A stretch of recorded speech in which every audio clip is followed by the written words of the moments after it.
and welcome to a short video on Blackman and White's ZebraCut software. Today I want to talk through some new features which will be rotating parts to keep them in play, i.e. we have 0-degree parts that we want to rotate at 45 and 90 degrees, automatically adding labels, automatically nesting and outputting to a machine. What we have on the screen, the blue vectors simulate our parts or our kit that we're going to edit and modify. The black square simulates the nesting sheet that we're going to nest within, and the orange rectangle shows us our working area of our machine. So first things first, I want to take my top row of parts and create some duplications plus rotate them in one motion. So I will open up my toolbox, access multiple rotations. I'm going to rotate by 45, 90 degrees per part and offset in the y-axis.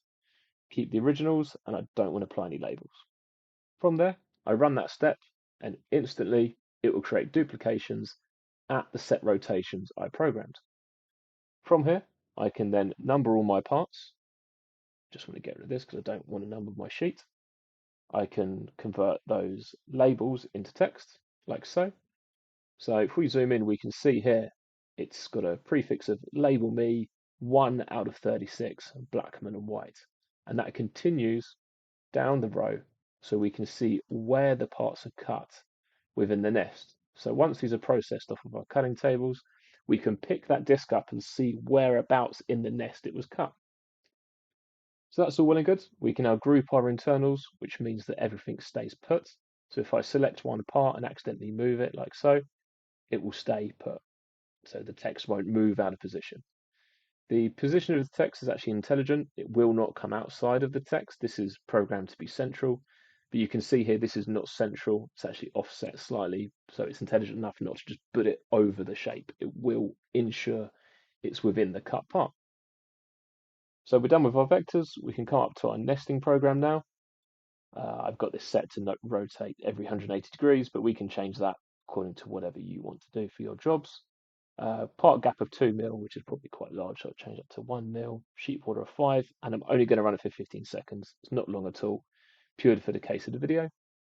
This will take all of those parts, place them into our sheet, and we'll be able to see the efficiency down the bottom here.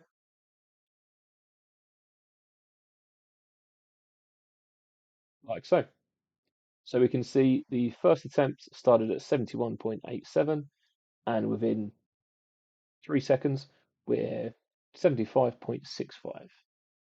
I can then take that nest, if we're happy with that.